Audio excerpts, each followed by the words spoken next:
Ladies and gentlemen, welcome to the final recap video of the year 2025, the finale of the World Blitz Championship. 3 minutes with a 2-second bonus every time you make a move. Here's the format.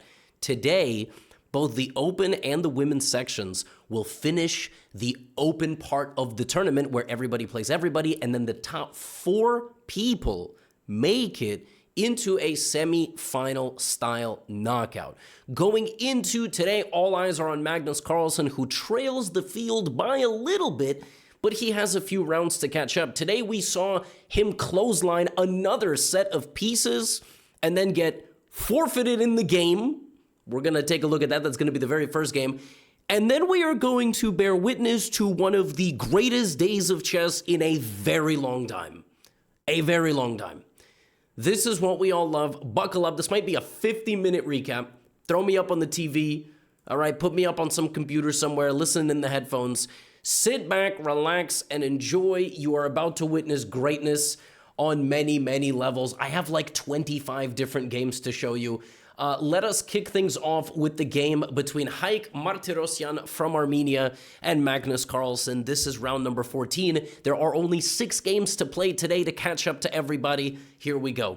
So this one opens up with Magnus employing a Pierce defense. He has played this quite a bit. He goes for e5 early on in the opening. d5 from white, the game gets very locked, it gets very closed, and Magnus strikes with h6 and f5. Typical Pierce defense behavior. You know, you're always looking for some sort of play, like also typical in King's Indian structures. White plays b4, very, very imbalanced game where white is advancing on the left side, on the queen side, and it looks like Magnus just kind of has a free roll. He's just going to go g4, h5, etc., get all his pieces and basically checkmate. It's never quite that simple. He commits a minute of thinking to the move g4, and before you know it, you know, even though he's winning, he doesn't have a lot of time. 15 seconds on the clock. This is... For Magnus standards, this is horrendous time management. Like, generally, he is not tanking this much time. And so what ultimately happens in this game is chaos, even though he has a totally dominant position, because he has no time to actually play through any of these moves. He has to maintain his time above 10 seconds. Anything below that is the danger zone, not just to make a blunder, but also to... not be able to put the pieces on the board properly. Queen a5, knight takes f3, knight h2. He is totally winning, and he is converting, but Haik is not going down without a fight, keeping tabs and keeping close. And now the advantage is 0.1. Magnus not even better. He doesn't have a lot of more opportunities to convert these positions. Queen a6 check, queen to d3. He grabs the pawn on e6. Haik, great job, by the way. 25 seconds on the clock. Really, really expertly done. He's doing an amazing job. Queen e6, right? We're getting close now. Now, this scramble of this game is going to go on for quite some time. Another 20 moves of king hunting. He can't believe he's not winning here. Suddenly, it's like Magnus's king is getting mated. Haik plays rook h3. That's apparently a mistake. 10 seconds on the clock. Absolute pandemonium. The game has now crossed 60 moves as white continues to hunt the king. Black continues to hunt the king. It's probably just a draw, but absolute madness breaks out on the 69th move of the game. It's equal. So why does it say lost and won?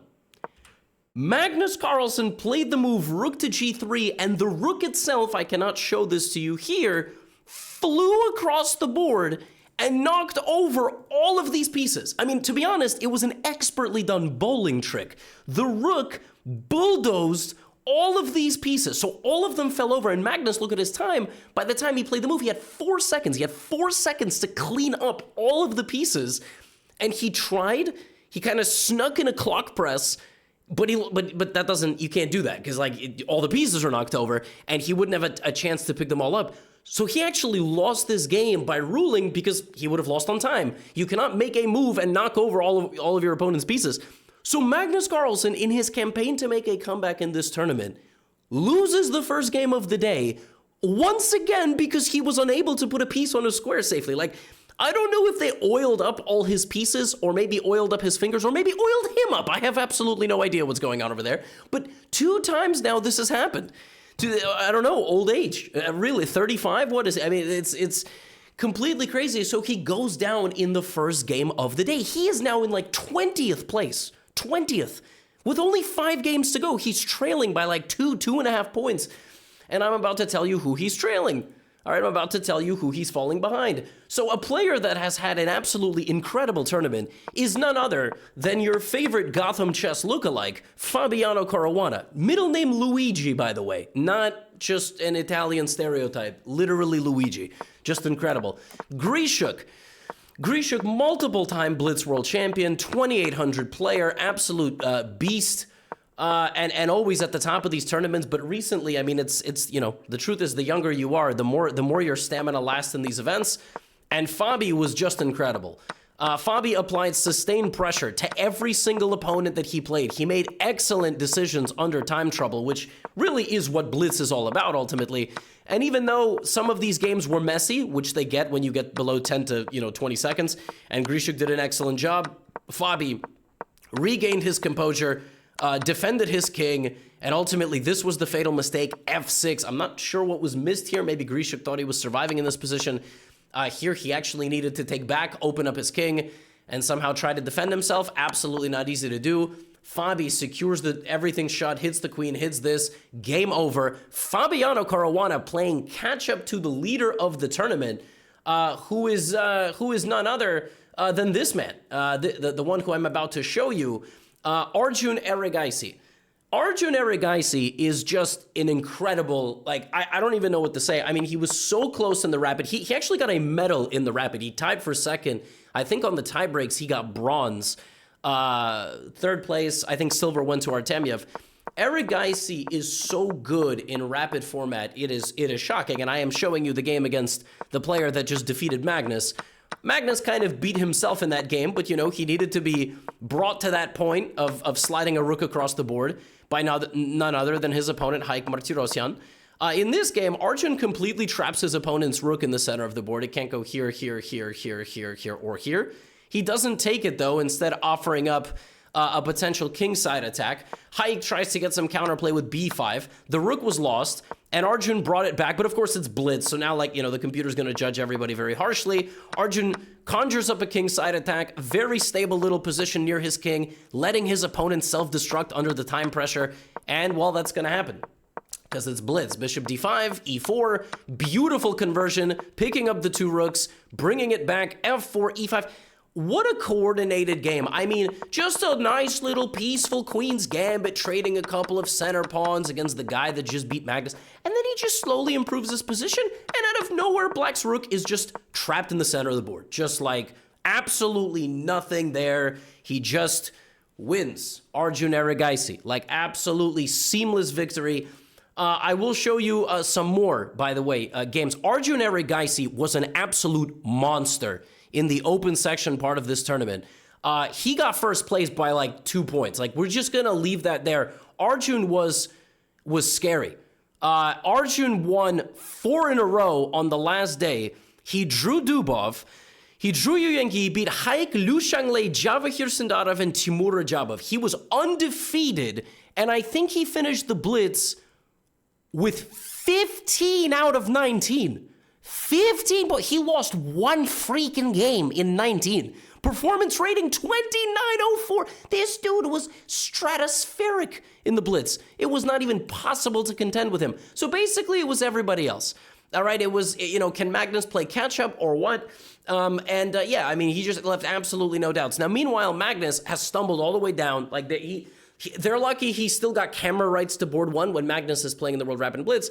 The rights to, he's always sitting on the top board because he's by far the most famous, and he's the highest rated. So even if he's like struggling, he's going to be on the top board. Imagine if he was like playing over there, you know, by the toilets where they put like, you know, people on board 40 and 50.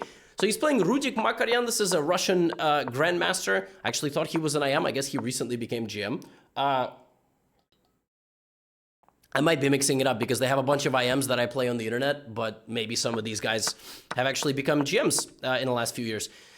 Now, Magnus basically has to beat absolutely every single person that he's playing. He cannot afford any more draws. He has to win every single game. So to do that, he's going to start playing some weird stuff. So he plays into a French, and then he just like carves up the middle, jumps in with the horses. All right, kicking down the door, kicking the opponent in the face, whatever horses do. Wins a pawn and now is like, all right, I got to win this game. I mean, I'm the freaking best player in the world. I got to stop throwing pieces around. I'm up a pawn. Yeah, Magnus Carlsen up a pawn in an endgame is really, really bad news.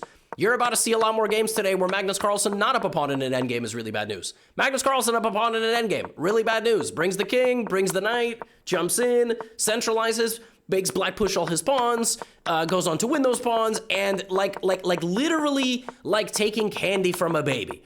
All right, a big baby, rated 2600. I mean, he just completely outplays his opponent. Not even a shadow of a doubt. Now, while Magnus is playing catch up, all right, Daniil Dubov is doing Daniil Dubov things. Dubov winning games, 97% accuracy to make it into the playoffs. Knight f3, knight f6, he's doing his typical. He's just like, Daniil Dubov has a strategy in this tournament, and the strategy is don't lose. Play games, don't lose. All right, bishop takes e5, nice and solid. All right, everything good. h3, okay, rook e8. Nodirbek Abdusatorov doing his thing as well. Dubov just keeping it nice and solid. Now, this is a unbelievable situation here. Giving up the knight for the bishop. Like, I don't know why we wouldn't try to trade the bishops. Instead, Nodirbek gives Dubov the bishops, and Dubov with the initiative of the bishops is a real problem because he goes for some counterplay here, but in the dynamics, Dubov just rook c1, rook c7, excellent play, up 40 seconds. He's so fast, he plays so well on intuition, and he comprehensively outplays Nodirbek. He's just up 2 pawns. It feels like he's up like 10 pawns, and black has 3 seconds. So that's not going to work. Now we just have an endgame where white has like 900 passed pawns, and you just saw Magnus win an endgame up some pawns. Well, here is, Dubov winning an endgame up also a lot of pawns. Nodirbek goes here, but he's going to lose every single pawn. So Nodirbek is virtually out of the competition, right? Dubov, meanwhile, just like crushing it. I think he hasn't lost the game. In Rapid, he lost 1 game. This was round 15. Dubov just absolutely on fire, like on +7, meaning he's won 7 more games than he's lost, and he's lost 0 games. So that's pretty cool. So he wins another game. Nodirbek rapidly falling out of the picture. Meanwhile, Magnus doing his thing. He's trying to launch, come back, make it back into the tournament, and so on and so forth. So let's move past this game. Let's see if Magnus. Now, the games that Magnus was winning to make it back from the open part of the tournament, the Swiss, where everybody plays everybody. I'm going to just click through some moves of this game. Magnus playing Bu Shengji. Now, you might not know Bu Shengji because he doesn't play in as many tournaments as, some of the other stars of nowadays. World Cup chess, either 2017 or 15 or 19, one of those years. Well, maybe it was like 10 years ago. Knocked out Magnus Carlsen from the World Cup. All right, you know what they say, an elephant never forgets. Magnus is like a Norwegian Viking, but whatever, we're just gonna call him an elephant for simplicity. Well, in this game, there was absolutely nothing. Bu Shengji played incredibly fast. Look at the time management, 2:33 to 48 seconds. Magnus cannot afford a half a point. There is no half a point to be afforded here. It's not there. You cannot afford a half a point. I have said that multiple times already. This is the endgame, and black has 30 seconds. And I'm just going to click through these moves because there is no business here for black to do what he's about to do. Magnus Carlsen dances around with his horse, and he's winning. How is he winning? How's that possible? Well, you had to keep this pawn protected.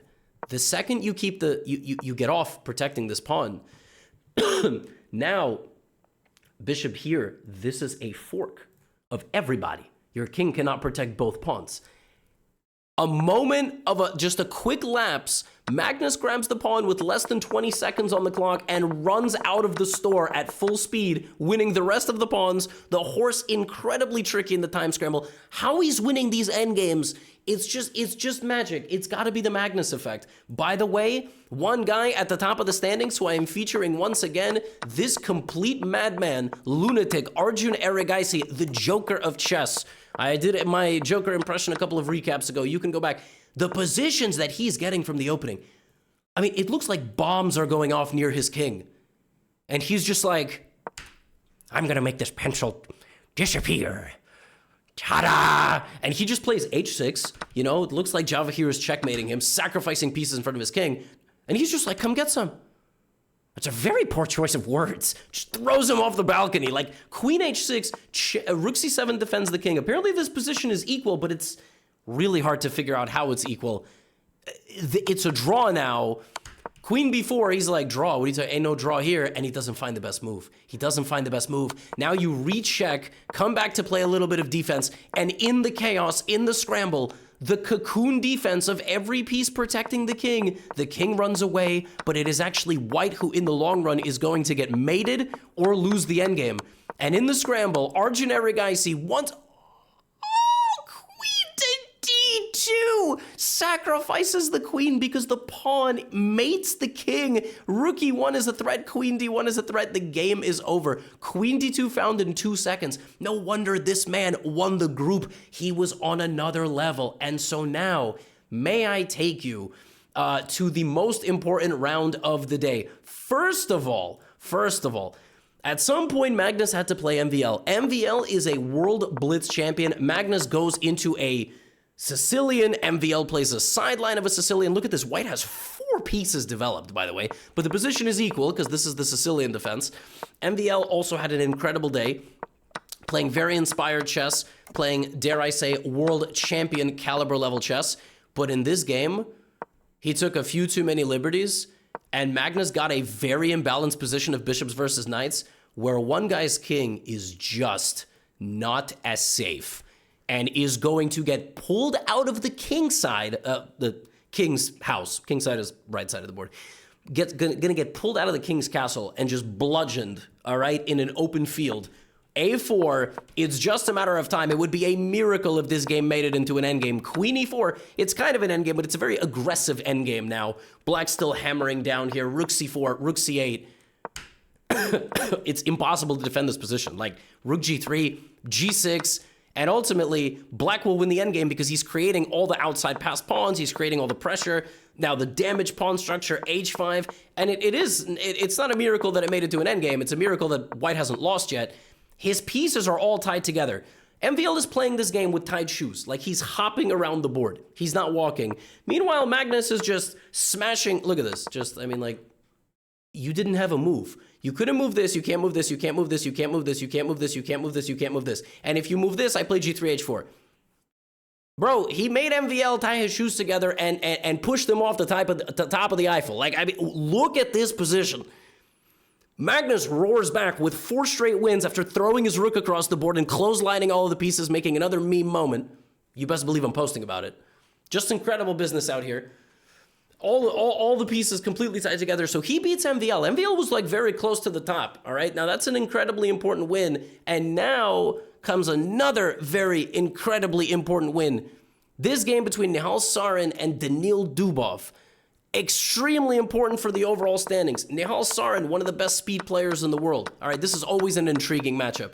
There's a very viral clip on YouTube of Nihal getting a queen sacrificed against him by Danil. It's a very fun clip.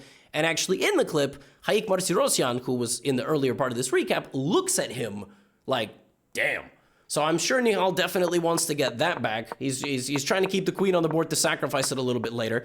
And from the early part of this game, up 1.5 minutes, just totally outplaying Danil.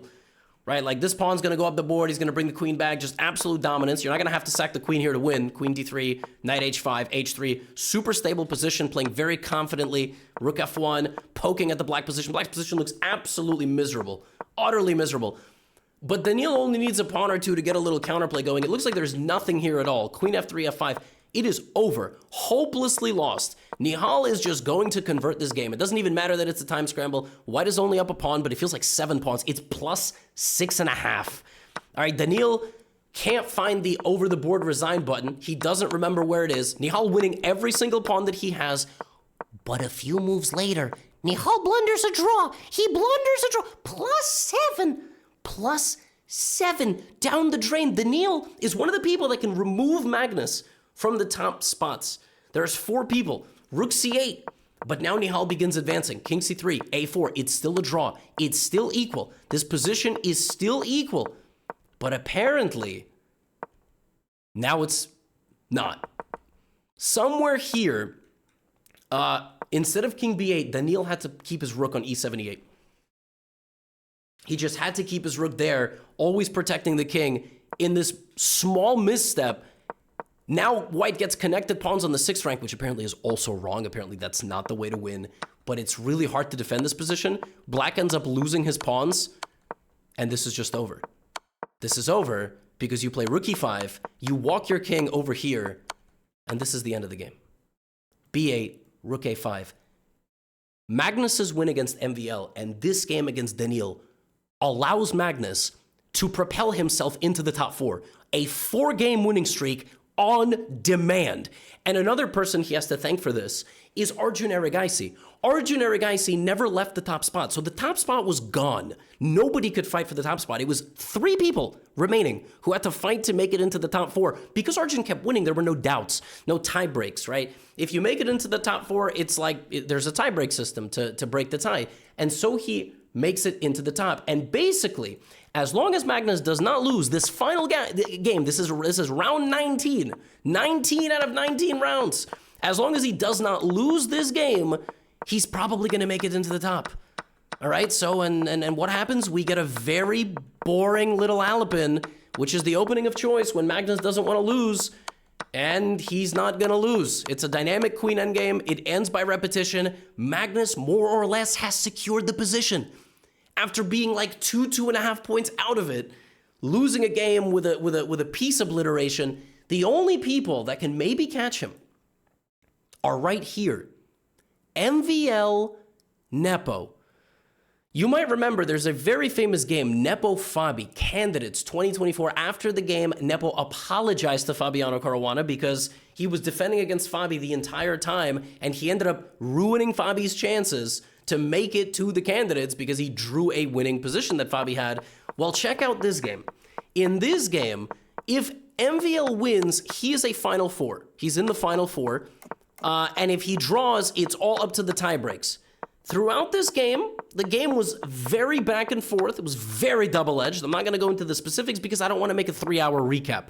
The summary of this game and a lot of these blitz games is they come down to clutch decision-making with 30 seconds or less on the clock. We have a queen and pawn endgame, queen and rook endgame, white's pawn structure, horrendous. Doubled A pawns, doubled F pawns, can't move the G pawn, can't move the E pawn. Black has literally the worst possible pawn to defend against, and another pass pawn, and white has a weak king.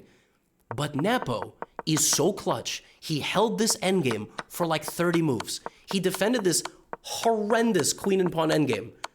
MVL was queening his H-pawn. He checked, and he lost the pawn. And MVL regained his composure, wins all the pawns, and here they trade the queens into a losing out. I mean, this is winning for black. Queen b5. It's 3-2. The pawn's 3-2. You just win the endgame. It's 3 pawns to 2. The king goes to c3. Now here with black, you just go king c6 or king d6, and you win the endgame. You just have an extra pawn. The king d4, e5, king here, king here. Slowly, you just convert this endgame. MVL goes here with a very simple idea to go king a4, and take the pawn. It's winning, of course. No, it's not. Because this. And what happens is, he doesn't go for these pawns. He goes for that one. And all of a sudden, despite black being up a pawn, the pawns are like sitting ducks. They're just going to get eaten. They're going to get eaten. Nepo, for the second time in 2 years, ruins the chances of somebody to qualify for something. Maxim Vasiligrov ties for the final spot, but instead it goes to Nodirbek Abdusatorov with 13 points.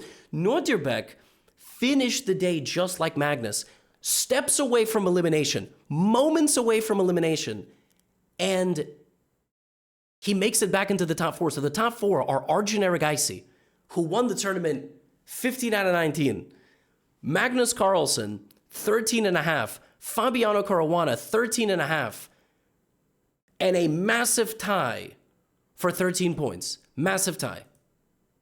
Okay? Like, massive. And the only man who made it is Nodirbek. Crazy. Absolutely insane day. Maxime was like 3 good moves away. Maxime was Maxime was a king move away from making it into the Final Four. A king move away, just insane. And so we get fireworks.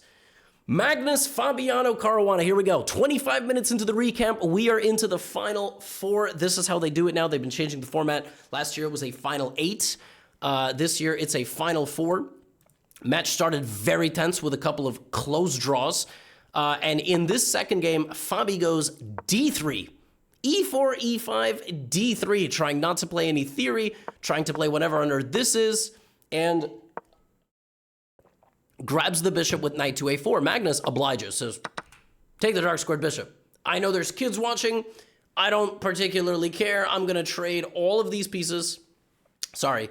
I'm going to trade these pieces and put all of these pawns on dark squares because I had a dark squared bishop, right? I had a dark squared bishop. C3. Knight E7, bishop E2. Both boys are developing their pieces.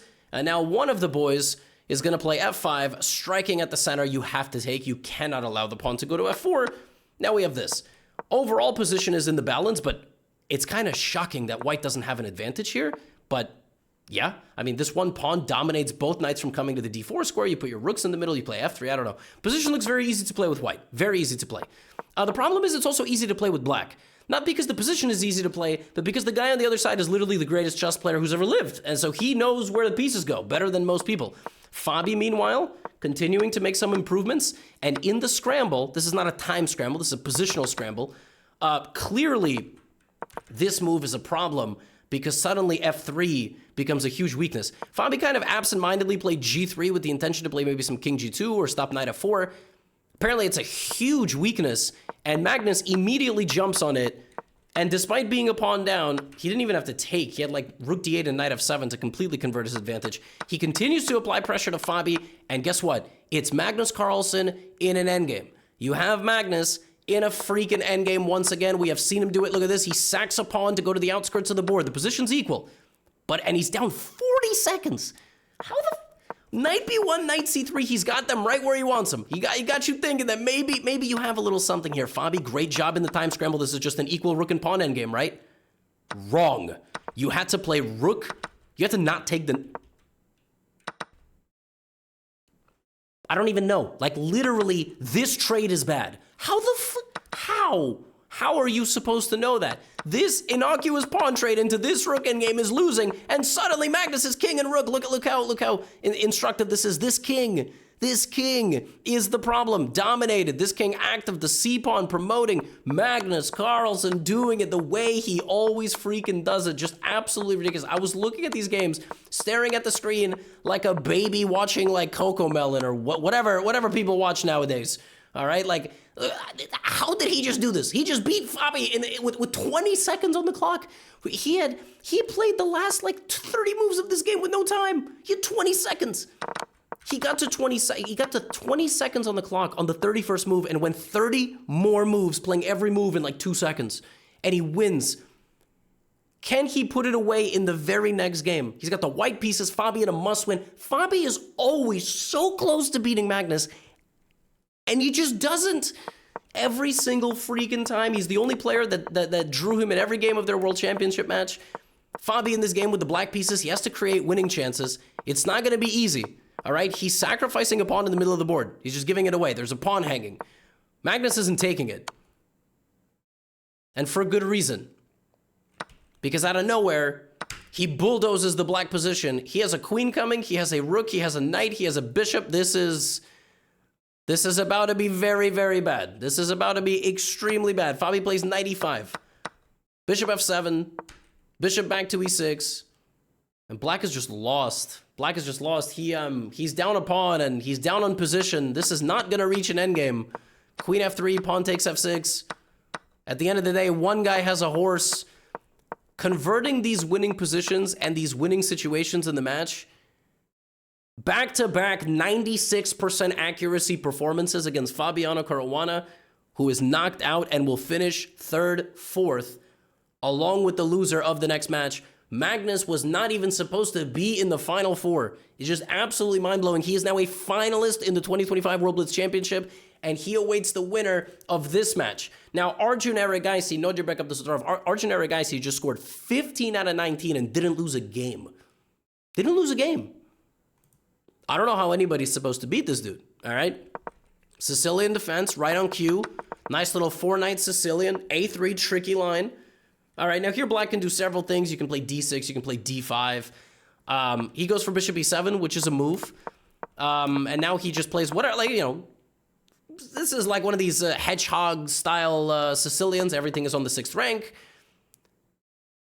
Bishop takes F6. There was a sacrifice here, by the way. You could have sacked on H6. But Erigaisi from the opening, looking good. He's got the bishops. He's got a typical, very dynamic Sicilian position. Queen C4. Let's see him play with confidence. Knight D5. Oh my goodness. Nodirbek not looking to go down without no fight here. We have a dynamic endgame on our hands here between the young men. Rook C6, Rook D6. Pawn takes. Nodirbek is just down a pawn. He's taking inspiration from Magnus. A pawn down endgame, but keeping things pretty active, blocking on a dark square. When suddenly, the pawn is lost. He just straight up baits him into pushing it, trades it, and now the position is equal. Except white is up 50 seconds. And that could come back to bite, even if you're young. Suddenly the king is doing a little zigzag, little dance, rook d6, rook d4, knight d5, ba-da-da-da, king d2.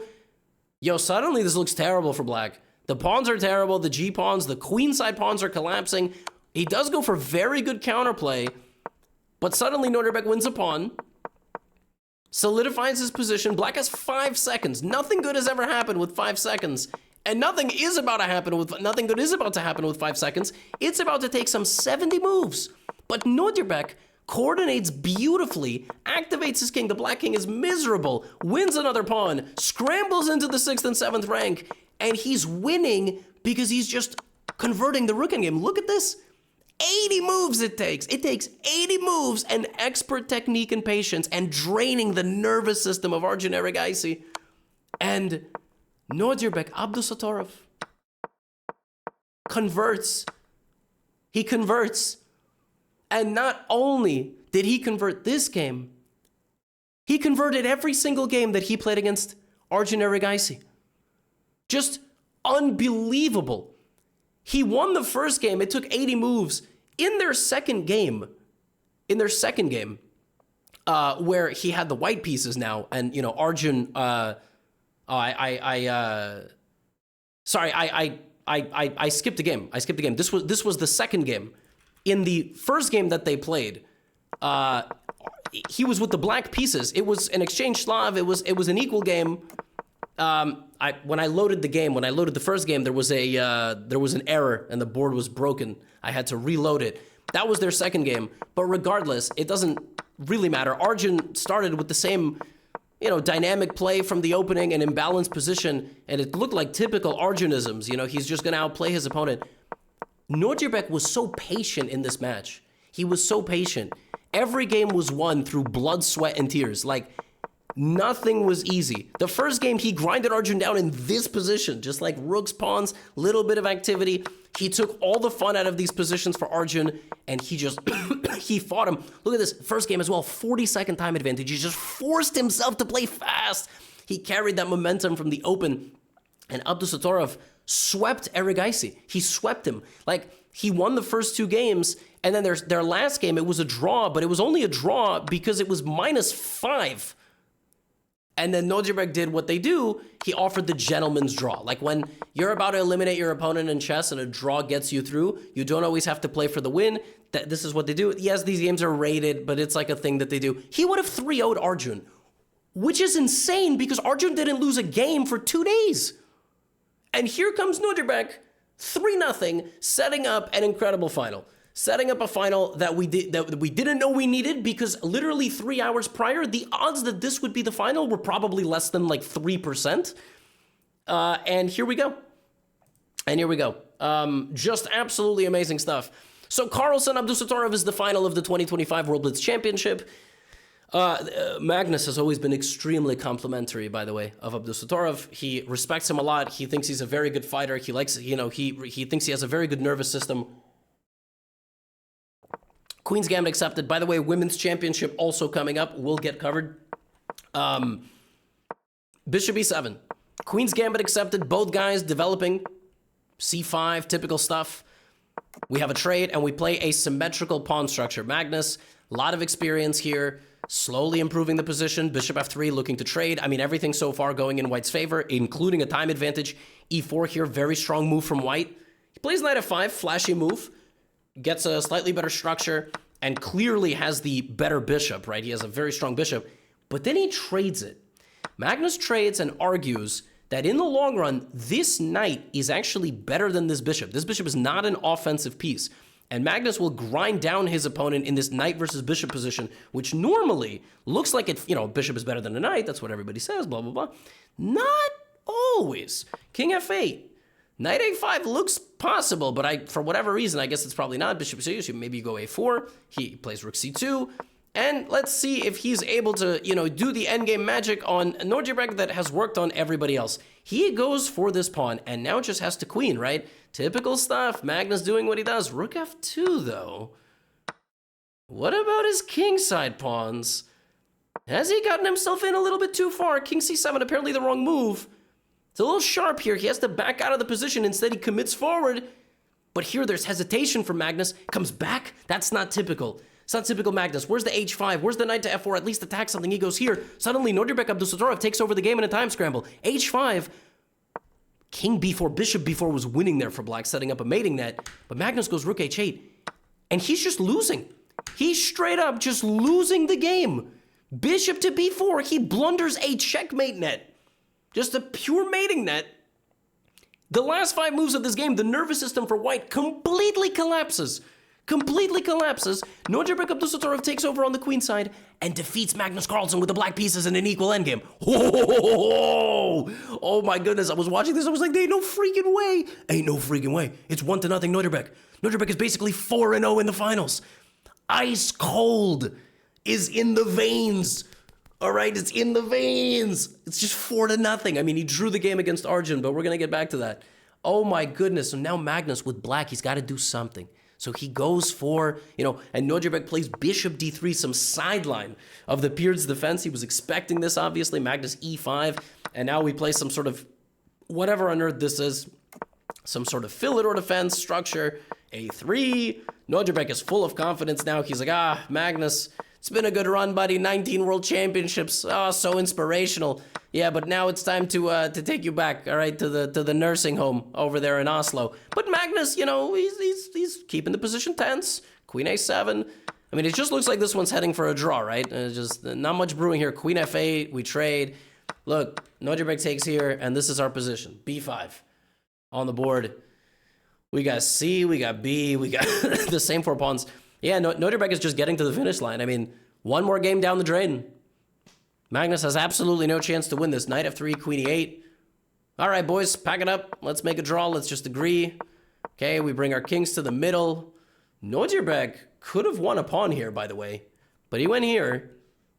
Now we can win both pawns. Both guys are going to win both pawns. Magnus, 15 seconds on the clock. I mean, like, if anybody's playing to lose here, it's the Norwegian guy. King e2, knight back to g4, knight back to f6. Total equal position, but we just playing. We love chess. We're just... What? Nodirbek did not want to make his king passive. He probably thought, if I go back and I lose this pawn, and then he's going to hunt me with his pawn, why would my king be... I would rather my king is here. He's going to go here. I'm going to win his pawn, and then I'm going to come back and stop the pawn. Except... that just doesn't work at all. The king just goes to the wrong square in a moment of madness. Magnus at this point looks at the audience like, oh? And knight h4 check. Now, Nodirbek obviously thought this was still a draw because he's just going to win the pawns. And he's going to sack the knight for this pawn. Except this is a win for black. How is it a win? Of course, the only way that Magnus can find it. b1 takes. King f5, h4. It's a win, right? No. It's a draw. Anywhere you move the knight, no. Say hello to my little friend.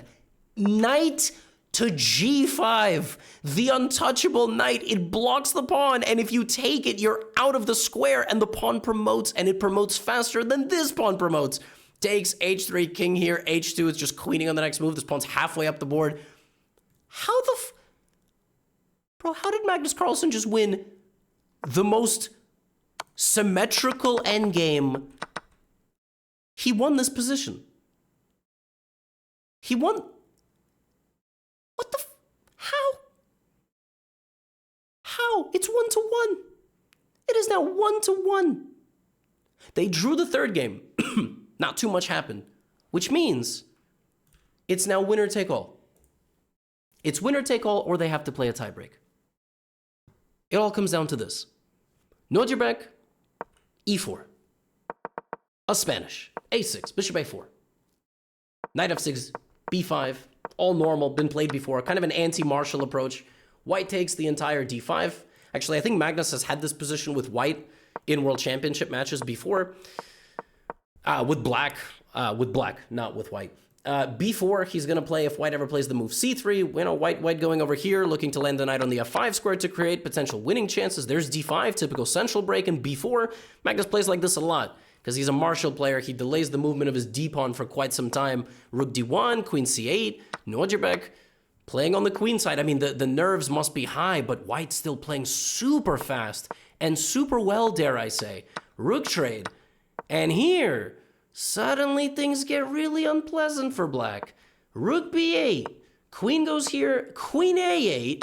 He takes the pawn, but the knight goes to f5. Magnus spends half of his remaining time, hesitates, plays knight to d7, knocks over his queen. Knight d7 hits the queen, it falls over, he picks the queen up, he presses the clock. White has immense pressure, and black has 20 seconds on the clock. Rook e8, Magnus finds the only defensive move, queen c6. The white queen needs to hang out here. It has to stay here. Black will go here, white needs to commit to the attack. Nodirbek says, with no queens on the board, I'm chilling, because I'm probably just going to win my pawn back, and the position's going to be equal. Rook e6, rook c6, knight f6, knight d2. Now this is our position. This is what we have to work with. 20 seconds on the clock. May the games begin. Rook c6. h5. Magnus solid. 12 seconds to 18 seconds. Nodirbek goes immediately after the knight, but that's not a good move because the knight goes to the middle. And now white needs to play f6, because if you don't play f6, he plays f6. Nodirbek hovers over his bishop, suddenly realizing knight e7 is coming, and you cannot stop it. What's funny is, you could have stopped it, but you had to do it with bishop e6 and rook e6, bishop e3 and rook e6. It had to be a very specific coordination of pieces, or maybe a knight d6 in there to go after knight e7, and suddenly Magnus is a pawn up. Pawn up. The thing that we have seen all day, an endgame scramble against the best endgame player of all time. He's going to threaten you with a knight trade. He's going to threaten you with a king trade. Been a long recap. With a rook trade or a bishop trade. He's going to walk in with his king. The king walks up the entire length of the board. Rook a2. Should you trade the bishops? Probably not. He doesn't trade the bishops. Should you trade the rooks? Probably not, but I think it's actually a draw. But he trades the rooks, and he actually pressed the clock while knocking over Magnus's pieces. It's a draw here, but you got to be really, really accurate. You got to be really accurate because he's going to put all his pawns on the line squares. And he blunders. And there is a ghost move here that wins the game for black. What you had to play here with white was bishop g7. You had to maintain pressure on this bishop, so this bishop can never move. And if e3, you're always taking and putting the king on g2. That's the drawing setup. This pawn gets traded, this king goes here. Bishop c1, and Magnus, in 2 seconds, finds the only winning resource. e3, the crushing pawn move. 2 days of chess. 30 rounds of chess, pawn to e3. You cannot take it with the pawn because you lose this and this. You cannot take it with the bishop because you lose this anyway. And ladies and gentlemen, may I present to you the 20-time champion of the world, Magnus freaking Carlsen, wins the rapid, wins the blitz. I have absolutely nothing else to say. The fact that I was staring at the TV like, there's just no way.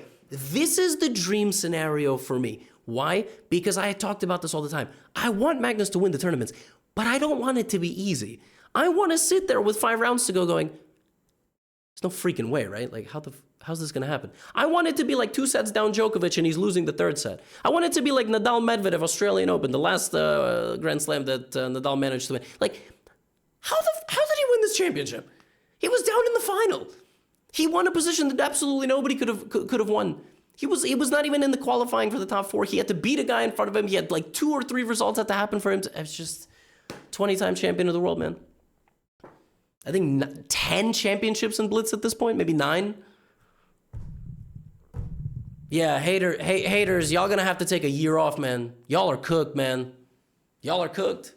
Y'all are gonna have to find new things to complain about, like, you know, like pushing the camera out of the way, even though the cameraman himself was fine with it, but you're not because you're offended at everything, you know, like a table slam. You know, the table slam thing, I saw there was complaints about it by Levon Aronian, who's actually beloved, absolutely beloved. So, you know, if it actually is something that a lot of the players dislike, then what can I say? As a fan, I love it. Slam as many tables as you want. I mean, I think it's great. Oh, chess is such a regal game. Nobody can demonstrate emotion. God forbid, you know, we slam tables. We do a whole lot worse in the chess community. Don't have to get into that in this video. So, by the way, on the women's side, 46 minutes into this recap, these recaps are impossible. On the women's side, the final 4 was composed of Anna Muzychuk, Elina Roberts, Zhu Jiner, and Bibisara Asobayeva. Bibisara is a 2-time World Blitz champion. Elina is new on the scene. I mean, new on the scene is, she's been the last 2 years, she's been improving a lot, chasing the Grandmaster title. Zhu Jiner had the best year of any woman in the world, other than maybe defending her world championship, but she's now like the highest rated woman in the world. So there's going to be a lot of excitement here. And Anna Muzychuk is the same way that, you know, Fabi and Magnus are old guard when it comes to playing Nodirbek and playing against Arjun Erigaisi. She's the old guard, man. She's winning everything all the time. Multiple-time world champ as well. So the tie-break game, not the tie-break game, the clinching game against Elina. Elina employs the Aljokin's defense, and it doesn't go particularly well. Anna Muzychuk plays very solidly in the opening, very positional. And in this opening with black, if you play passively, you will get obliterated. You have to go for d5 and knight c4. It's the only way to try to fight back against the lack of space. When you hesitate, Anna Muzychuk's like, wait a minute, I've been here before. d5, b3. Black ain't never making another useful move again. Black is going to try to play this game with a really concerning lack of oxygen. Queen d3, knight e4. This is like a free roll. Knight a8, you know something has gone terribly wrong. Bishop d4, chief, every part of the board that white is moving on, he's crushing. Knight g5, picks up the rooks, picks up 3 pawns for her troubles. f4, f5 is coming, an absolutely thunderous approach, rook e1, and so on. Oh my goodness, even the endgame is winning because you have 3 extra pawns. Shocker, right? Rook e3, 4 pawns down. Oh my goodness, Anna Muzychuk is playing this game like Elina stole money from her. She's playing this game like she is mad. Rook d7, king f6, trying to defend the position, but it's not good enough. The knights, they're good, but they're not good like this. She's gonna win all her pawns, man. She straight up took every pawn Elina started the game with, and she stayed with 5. When has a pawn count ever been 5-0? The knights survive, but not for very long. Rook c7, nice move. You can't even take it because the knight can't stop the queen. And this is how Anna Muzychuk became a finalist of the World Blitz Championship. Meanwhile, we saw Zhu Jiner lose a playoff in the World Rapid Championship. She got the silver medal there. She played great. She made both finals, Rapid and Blitz, but she lost the Blitz playoff to Goryachkina. So how would she do in the Blitz playoff, right, against Bibisara? It's best of 4. So how is she going to do? Bibisara, very experienced, strong online as well. She's like 2,900, 3,000 online, which, unlike a lot of the guys, I don't know how many of the women actively play in a lot of these online events, like the Title Tuesdays and whatever, because, you know, the dudes, that's what they do. Like all the time. And so I just don't know, like, who are the highest rated women on chess.com? Sarah must be top 5, 2,900, 3,000, playing a lot. Maybe Alice Lee from the US, maybe Carissa. Yeah, Bibisara just, in this very first game, takes this pretty straightforward position and just outplays her opponent with a beautiful tactic. Knight takes c3 with back rank problems. Zhu Jiner was not herself in these playoffs, both against Goryachkina and against Bibisara. She gets pinned here, and because the bishop's not moved yet, the white rooks are not connected. So queen e5, Bibisara spots it immediately and converts this game like she's Magnus Carlsen against literally anybody. Just up a pawn, and it's just like not a competition. She just bides her time, wins another pawn, and the white king super passive. Here comes the black king to collect. King g5, the e-pawn's gonna move. And this game is over. Not only was this game over, the match was over. Bibisara swept Zhu Jiner, which means that in the playoff portions of these tournaments, Zhu has half out of 5. She lost 1.5 to Goryachkina. And in this matchup against Bibisara, she lost every game. She went half out of 5 in her playoffs this year. So that's pretty mind-blowing because she had a really good year in classical. I think she's the highest rated woman in the world in classical chess. Technically, it's Hou Yifan, but Hou Yifan doesn't play that much. So let's say minimum like 50 games a year. In the active list, it's I think it's Zhu Jiner. She's like 2570, 2580, 25 maybe 60. She's higher rated than Zhu and Jun. But half out of 5 in the playoffs. Pretty mind-blowing. Which set up a final that, unlike Magnus Nodirbek, which went back and forth, swashbuckling, came down to one game. It came down to one game. Bibisara, Anna Muschuk, 4th game playoff, 51-minute recap. Definitely a record on this channel. It's going to be a little longer. We start off nice little chill, 4 knights, English, d5, takes. Black goes e5, and now white's plans include preparing d4, repositioning the knight to this, rook b1, a4, a5, finding something to do with this bishop. Queen goes here, or here, or here. h4 sometimes played with knight g5 ideas. Very, very flexible position. So there's rook b1. There's the knight repositioning itself to the middle. There's the queen going to a4. Knight e3. White also has ideas like knight d5, sometimes f4. This position, I'm not going to lie, sucks for black. I hate these positions for black. I love these positions for white because you dictate the game. You dictate the game. You know, like I hate playing this position with black because you are completely at white's mercy. And as you can see here, white is just improving the position on all fronts. Knight back to e3, h5, you know, knight goes back, and then you're gonna, there's h6. What do you do with black? What do you do here? She pushes. She should have taken, but taking is really, really tough in blitz, weakening your structure like that. All right, we're repeating a little bit. She's biding her time. Knight d4, definitely a very tense final game. Feels like nobody wants to commit to anything. Position's certainly equal, but now the board opens up. Here, f5 was the better move, locking in the rook with the bishop and keeping the bishop out there. But by losing this pawn, she allows Bibisara to get a little bit too much activity, and this is the trade that white needs. The light squared bishop's off the board, the knight absolutely dominant on the outpost. It's just a matter of time until Bibisara gets in with rook e7, rook e8. Black is defenseless. Black's dark squared bishop is not participating at all. At all. Now this is a mistake and a time trouble. Queen c6, king h7, Bibisara works the magic, queen back to a4, and before you know it, the black queen is trapped.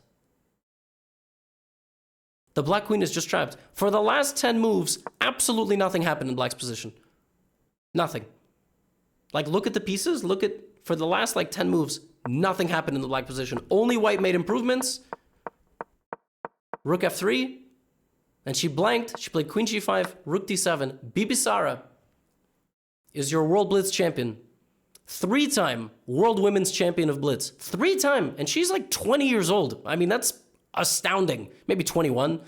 I don't know. All these people are like between 17 and 23. Like, I have no idea. Like, the Nodirbeks, the Javahirs, the Keimers, you know, the Edis Gorels, they're Domushes, like all the prodigies of the world. They're like in a mix of like 6 years or something like that. Bibisara is the champ. Anna Muschuk, the runner-up. What more to say? I mean, I will just quickly go through. By the way, Bibisara also made it to the candidates by winning this tournament. So she makes it to the candidates, which is huge. She will play in Cyprus.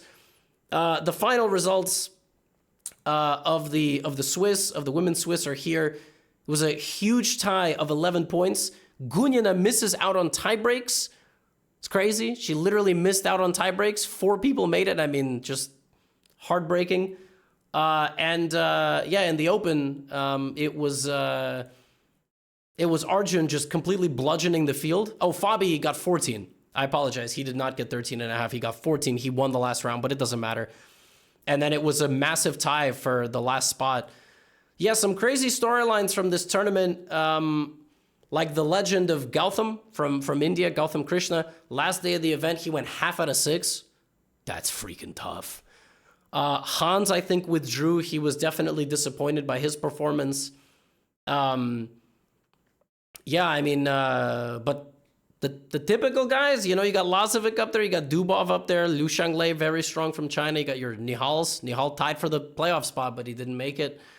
Wesley, you know, I mean, there was so much more I could cover. It's the longest recap I made in a minute. An hour long I've been recording.